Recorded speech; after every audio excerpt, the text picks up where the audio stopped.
Good morning, everybody, and welcome to What's Up Wednesday. This week, I want to talk about a topic that I don't think we talk about enough in safety, and that's impairment. Now, I think it's pretty obvious, again, watching the news with the drug problems, mental health issues that we're dealing with in our society, that impairment is a real concern and hazard that as safety professionals, we need to address and we need to deal with on a daily basis.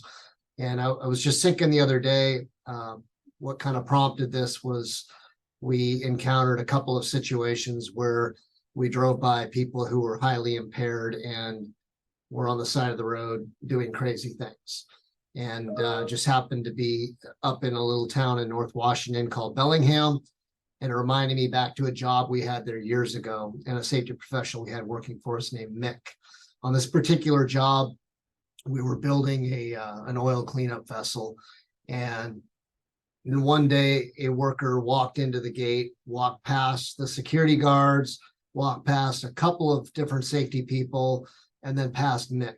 And if you're watching this, Mick, give us a thumbs up here because you inspired me at that point in time. Mick had a medical background, and he observed a couple of things with this particular worker that kind of stood out to him. And the second that he noticed something that seemed off, he paid very, very close attention. And then he identified who the worker was, who the worker worked for, and he had that worker come to the safety office where they very discreetly issued a drug and alcohol test to determine the person was under the influence.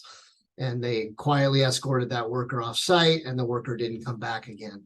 But the reality is the consequences that could have occurred had that worker just passed through and not been observed and addressed properly could have resulted in injuries not only to that person, but potentially to other people working around that person. And I think it's really easy for us, especially at the beginning of a day, to be focused on what we have to do to get ready for the day. And that's why I always encourage safety professionals to get to the job at least a half hour before people are showing up. So if the job starts at 7, between 6 and 6:30, get yourself established, get set up. By 6:30, be there watching people coming in, greeting people. I think that's a very strong example of leadership. And it also gives the safety professional the opportunity to observe everybody. And if you're using your eyes, you're using your ears, and you're using your mouth to greet people, you have the ability to get a full gamut of senses on somebody.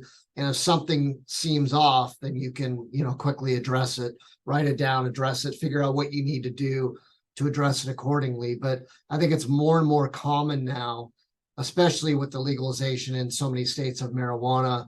And then again, the mental health crisis and issue that we're having right now, that people are using over-the-counter prescription drugs, illegal drugs, and they're bringing them to the workplace.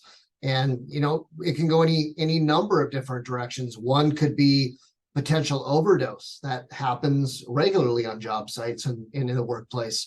Number 2, it could lead to potentially suicide in the workplace. Number 3, it could lead to some form of violence.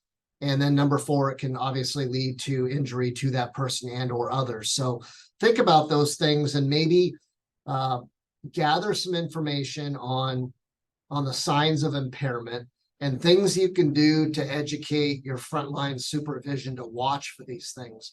I think that these are topics, this one particularly, there are many different topics like it, but being able to observe and recognize impairment is a great topic to revisit on a regular, at least annual basis with your team, just so that they know what to look for and they are in constant positive observation mode. In the end, I think that if we focus on this and we do these things, we're more likely to prevent something bad from happening. So hopefully that is helpful, and we will see you next Wednesday.